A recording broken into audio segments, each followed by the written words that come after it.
I'm sharing a reading experience. I took down notes from The First 20 Hours by Josh Kaufman, and I'm sharing them with you now. I hope you listen and receive something worthwhile from this. Remember, these are just my notes, not necessarily a report of what the book is about. It may not even be the words or thoughts of the author. Rather, these are notes of what I gleaned or thought about while I was reading. These notes are what caught my interest because the ideas expanded my knowledge or made me think, reflect, or ponder in some way. This video might inspire you to read what I did. It's my hope that you'll search for the best books and gain information and ideas to help you to become a better person. The more you read, the better you'll think. And the better you think, the more you'll be able to face life's challenges successfully. The major barrier to skill acquisition is not physical or intellectual, it's emotional. Shakespeare said, "Our doubts are traitors and make us lose the good we oft might win by fearing the attempt." Unquote. Trying to get good at something so we can have fun always seems to be bigger than it actually is. Learning can be frustrating and embarrassing. The process of skill acquisition is not really about raw hours, it's about what you put into those hours. Most people try to acquire new skills blindly, haphazardly, inconsistently. You simply must decide what to practice, figure out the best way to practice, make time to practice, then practice until you reach your target performance.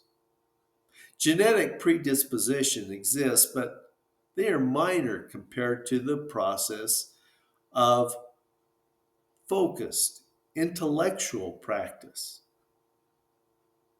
Skills that begin as a mystery can become comprehensive in just a few days. World class mastery may take 10,000 hours of focused effort, but the capacity to perform well enough to enjoy it can take as little as 20 hours of concentrated, intelligent, focused effort. Once you actually start practicing, you'll pick it up more quickly than you expected. Performance always improves rapidly at first for both mental and physical skills. This is referred to as the power law of practice and has been widely known and written about since at least 1926.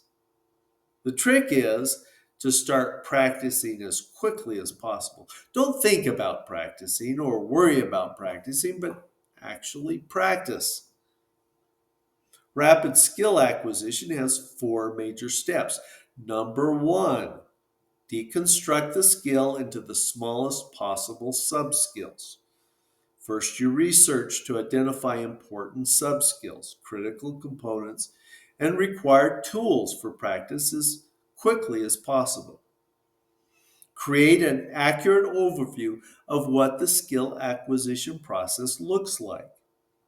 If you see the same technique or process described in multiple resources, chances are good that it is important to know.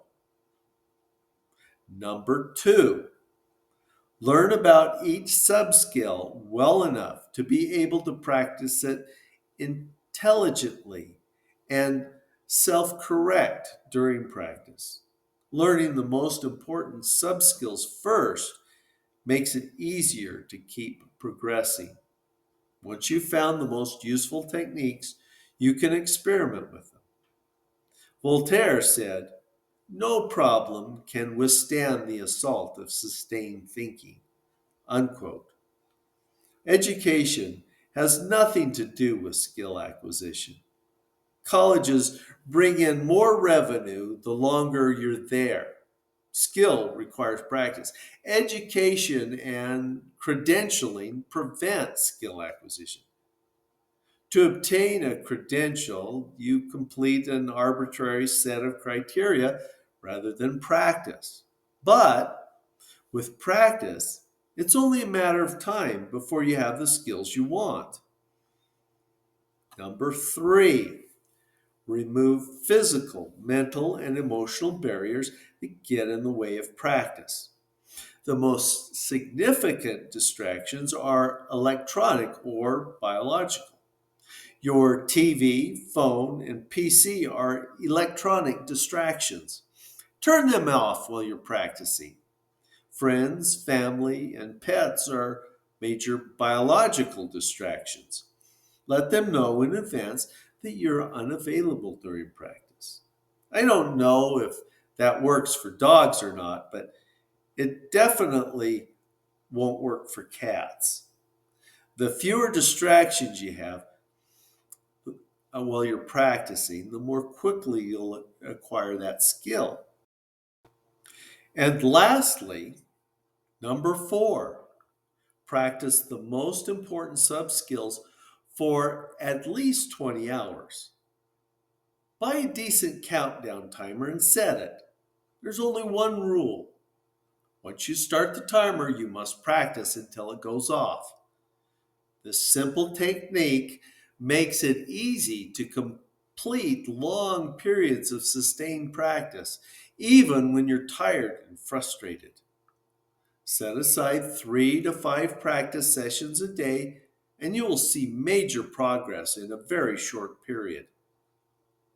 Once you're practicing in good form, most of the time, speed up the pace. You must honor your biology. If you push yourself too hard, it will be counterproductive. The optimum learning cycle is about 90 minutes long. After that, you need some sort of break. When you use a timer, it's easy to remember you need a break. I wish you the best in your happy readings. Thank you for joining me. Until next time, God be with you till we meet.